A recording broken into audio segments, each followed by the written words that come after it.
dan juga dari surat Ibrani. Dan apa saja ayat kunci dari Ibrani yang perlu kita pahami, kita ketahui, dan juga kita praktekkan dalam hidup ini. Sekali lagi Bapak Ibu, keunggulan Kristus artinya Kristus lebih unggul, Kristus lebih berkuasa, Kristus lebih daripada nabi dan para rasul. Karena Kristus itu adalah Tuhan. Itu dijelaskan di dalam Ibrani pasal 1 ayat 1 sampai dengan yang keempat. Dan juga dalam Ibrani pasal 4 ayat 14 sampai 16. Ya, bahwa keimaman Kristus itu artinya apa? Pelayanan Kristus itu tidak ada tandingannya. Dibanding daripada pelayanan para nabi dan para rasul, termasuk juga kita orang-orang percaya, kita hamba-hamba Tuhan saat ini. Mengapa? Karena Yesus itu Tuhan. Jadi kalau pelayanan kita di dunia ini Bapak Ibu sedang mengacu kepada standarisasi pelayanan yang diberikan oleh Yesus. Tapi artinya apa? Tetap yang lebih sempurna punya pelayanan itu adalah Yesus sendiri. Ya, berikutnya Ibrani 8 ayat 1 sampai 2 dan 6. Ya, di sana dijelaskan juga imam besar yang lebih mulia, yang melayani lebih baik. Ini menandakan sekali lagi bahwa apa yang dilakukan oleh Yesus itu total dan sempurna pelayanannya sampai dia mati di kayu salib. Sedangkan pelayanan para nabi dan para rasul termasuk sampai kita hanya saya katakan jadi hanya sebatas di karya tangan saja. Ibrani pasal 9 ayat 27 sampai 8 menjelaskan Kristus pasti akan datang untuk sekali menghapus dosa. Nah, jangan lupa ini Bapak Ibu. Seringkali orang Kristen salah paham bahwa Kristus itu datang berkali-kali menghapus dosa. Tidak. Yesus Kristus hanya satu kali lahir di kota Bethlehem. Sama. Yesus Kristus hanya satu kali disalibkan, digantung di kayu salib. Cuma satu kali kok. Sama pula. Yesus Kristus hanya satu kali dia mati, lalu bangkit dan kembali ke surga. Cuma satu kali kok. Ini memberikan sebuah arti makna apa? Bertobat kepada Kristus harus total, harus tuntas. Maka kalau orang sudah bertobat pada Kristus, nggak boleh lagi bermain-main di dalam hidup dalam dosa, nggak boleh. Wah, tapi kan Pak Tony nanti masih datang lagi Kristus yang kedua kali. Iya, tapi datangnya Yesus yang kedua kali yang lagi kita nanti yang lagi kita tunggu. Bukan lagi untuk berikan pengampunan dosa. Tapi dia datang sebagai hakim. Apa guna fungsi dan tugas hakim? Hanya memberikan eksekusi. Hanya menjatuhkan hukuman. Berapa tahun terdakwa itu di penjara. Atau mungkin seumur hidup. Artinya apa? Kedatangan Yesus yang lagi kita tunggu. Hanya satu tugasnya. Memisahkan orang yang belum bertobat dengan orang yang sudah bertobat. Untuk apa? Yang belum bertobat, neraka. Yang sudah bertobat, surga kawan. Maka di sini Bapak Ibu Paulus mau menjelaskan kepada kita. Pertobatan itu harus sungguh-sungguh. Harus real. Harus konsisten. Bahkan dari surat-surat Paulus yang kita sudah bahas minggu-minggu yang lalu Bapak Ibu. Misalkan contohnya Yakobus. Dia banyak menekankan. Kalau engkau sudah bertobat, buktikan dong dengan perbuatanmu yang berubah. Buktikan dong dengan karyamu. Yang semakin lebih baik dalam berbisnis, berusaha, dan bekerja. Buktikan dong dari caramu mengurus rumah tanggamu. Kalau engkau sudah bertobat. Pada surah Yakobus. Dan itu sepadan dengan penjelasan Paulus sebenarnya. Ibrani 13 ayat 8.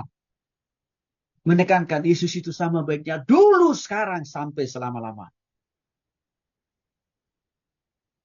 Artinya dikala persoalan pergumulan datang menghampiri kita. Waktu sakit penyakit, ada datang menghampiri tubuh kita, anggota keluarga kita. Kristus tidak pernah meninggalkan, apalagi membiarkan Bapak Ibu dan saya. Dia sama baiknya dulu, sekarang, sampai selama-lamanya. Bahkan, itu kita tidak setia sekalipun. Yesus tetap menunjukkan kasih dan kesetiaannya kepada kita. Buktinya apa? Bapak Ibu masih dikasih nafas hidup kan? Walaupun kadang-kadang jatuh dalam dosa. Masih dikasih kekuatan dan kesehatan kan Bapak Ibu? Walaupun kadang-kadang malas berdoa. Masih disediakan juga apa? Kebutuhan makan minum. Masih dikasih Tuhan juga rumah. Masih Tuhan kasih juga keluarga. Masih Tuhan kasih juga tempat pekerjaan. Bahkan masih Tuhan kasih juga apa? Tempat usaha. Walaupun kadang-kadang kita begitu malasnya baca Alkitab setiap hari. Itu menunjukkan kasih Kristus tidak pernah berubah. Dikala sekalipun kita tidak setia. Dia sama baiknya sama kasihnya, sama pertolongannya di tengah-tengah kita mengalami kesukaran pergumulan apa. Maka Ibrani 13 ini, kalau saudara perhatikan di ayat yang kelima, di sana dikatakan, kalau engkau tidak mempertuhankan uangmu, hepengmu, maka Tuhan janjikan. Tuhan katakan, aku sekali-kali tidak akan pernah membiarkan engkau. Aku sekali-kali pun tidak akan pernah meninggalkan engkau. Asal kita jangan mempertuhankan uang, tapi pertuhankan Tuhan. Jangan pertuhankan perusahaan di mana kita bekerja. Tuhan tersinggung. Maka kita tidak akan merasakan penyertaan, pemeliharaan, dan berkat Tuhan. Salah kita sendiri juga kan? Jangan mempertuhankan bos kita, perusahaan kita, usaha kita. Karena cuma terbatas itu. Tapi tetaplah Tuhan. Supaya apa? Supaya Tuhan leluasa memberkati kita. Pentingnya iman. Itu bagian kedua yang menjadi ayat kunci dari kitab Ibrani. Ibrani pasal 11 ayat 1 menjelaskan definisi iman dasar. Masih untuk mengharapkan tangan Tuhan itu bekerja, menopang dan menolong kita. Dasarnya apa? Iman. Apa itu? Percaya total. Itu penekanan Paulus kan di Ibrani pasal 11 ayat 1. Ibrani 11 ayat 6. Kalau kita tidak percaya sama Tuhan, tidak mungkin doa kita didengar. Kalau kita tidak percaya sama Tuhan, tidak mungkin mujizat Tuhan terjadi. Kan itu mau ditekankan Paulus dalam hal ini. Ibrani 12 ayat 1 sampai 2. Tinggalkan dosa. Karena itu seringkali menghalangi berkat Tuhan, menghalangi penyertaan Tuhan, menghalangi pertolongan Tuhan, menghalangi mujizat Tuhan, menghalangi doa kita dijawab Tuhan. Tinggalkan dosa, dosa. Tekunlah mempercayai Tuhan di dalam setiap situasi dan kondisi. Fokuskan hati dan pikiranmu kepada Yesus. Jangan terhadap masalahmu, jangan terhadap persoalanmu, jangan terhadap pergumulan. Tapi tetap kepada Yesus saja. Pandang pada salib Kristus.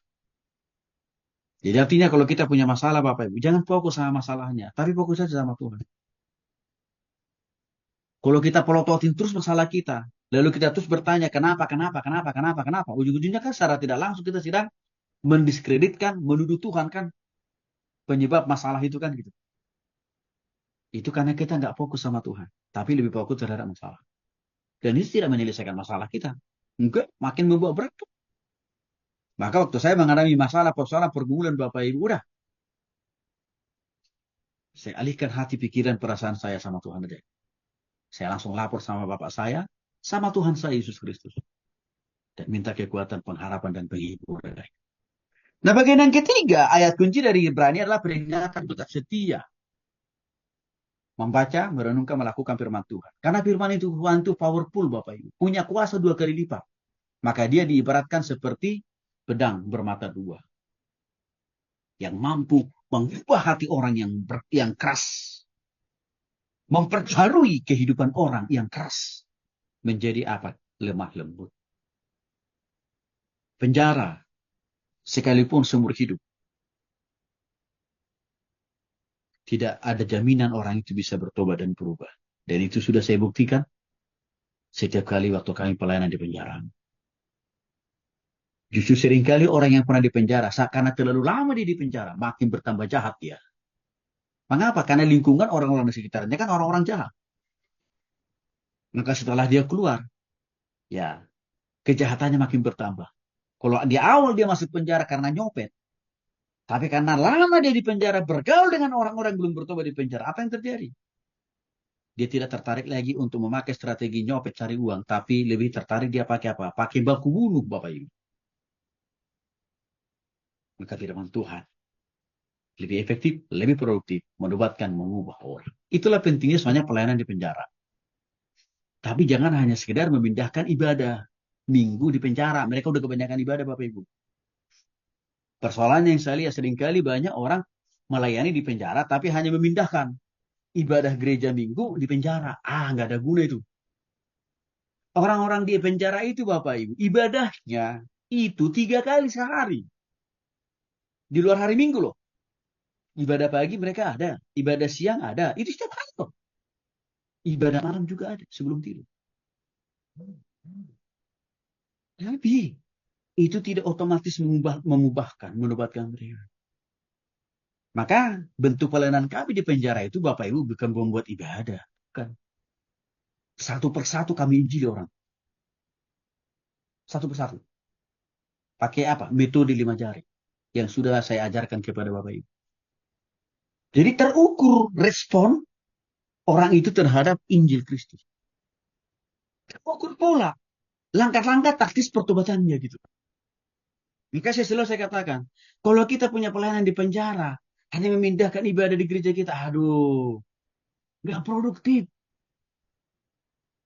Jenuh itu buat mereka. Hanya ada pressing aja. Karena kebetulan apa? Ada pembicara dari luar, apalagi bawa makanan kan gitu. Kalau saya nggak mau pakai pola-pola yang lama, injili orang itu. Begitu. Kalau kita mau buat pelayanan di penjara, Bapak Ibu. Sama. Sekali juga gereja-gereja punya pelayanan sosial. Misalkan apa? Ke panti asuhan, panti jompo. Tapi sama aja. Pindahkan ibadah hari Minggu di panti asuhan, di panti jompo. Nggak ada gunanya juga. Karena mereka juga ada ibadah tiap hari kok. Maka pola pelayanan yang kami lakukan apa? Penjilan, pembinaan, pemuritan loh. Beda. Yang lebih parah, hanya mau berbagi sembako doang. Tok, selesai sampai situ. Padahal Bapak Ibu tahu, ada banyak panti asuhan, ada banyak panti jompo. Pendananya kuat. Bahkan makanan, sembako yang kita kasih, lebih daripada yang mereka. Maka artinya di sini apa? Harusnya kita datang ke sana melalui mereka, memberikan hal yang lebih mahal dan berharga itu apa? Injil Kristus Bapak Ibu. Kan firman Tuhan berkuasa. Dorongan supaya tetap tekun. Hati-hati dengan cinta uang. Ibrani pasal 13 ayat 5 saya sudah singgung tadi. Karena banyaknya orang yang mencintai uang alias mempertuhankan uang. Mereka terlibat dengan kasus korupsi yang akhirnya berakhir karir hidupnya mati di penjara. Karena ada banyak orang mencintai uang dan mempertuhankan uang. Apa yang terjadi? Dia tidak bisa merasakan penyertaan pemeliharaan Tuhan yang sudah Tuhan janjikan dalam Ibrani pasal 13 ayat 5. Aku sekali-kali tidak akan meninggalkan engkau, apalagi membiarkan engkau. Itu tidak bisa dialami, tidak bisa dirasakan. Salah sendiri karena dia memilih lebih mempertuhankan hepengnya daripada Tuhan. Maka untuk itu selalu saya katakan kepada Bapak Ibu. Jangan sesekali kita mempertuhankan apapun yang ada di dunia ini. Termasuk uang, jabatan kita, perusahaan kita, atau apapun. Harus Tuhan. Supaya kita bisa merasakan janji Tuhan. Bahwa dia tidak pernah membiarkan atau meninggalkan kita. Dari sekian banyak orang yang kami layani Bapak Ibu. Wah, sejak dari dulu 20 tahun yang lalu, saya selalu tegas dan jelas. Karena saya merasa saya tidak hidup karena mereka. Saya hidup karena Tuhan kok. Maka kepada para pengusaha yang saya layani seringkali saya katakan. Kalau saudara mempertuhankan usahamu dan bisnismu, engkau sulit merasakan bagaimana Tuhan menolongmu. Bahkan mungkin kecenderungannya lebih pahit. Apa? Kebangkrutan. Maka jangan salahkan Tuhan waktu engkau mengalami kebangkrutan. Karena engkau yang memilih untuk lebih mempertuhankan perusahaanmu, bukan Tuhan.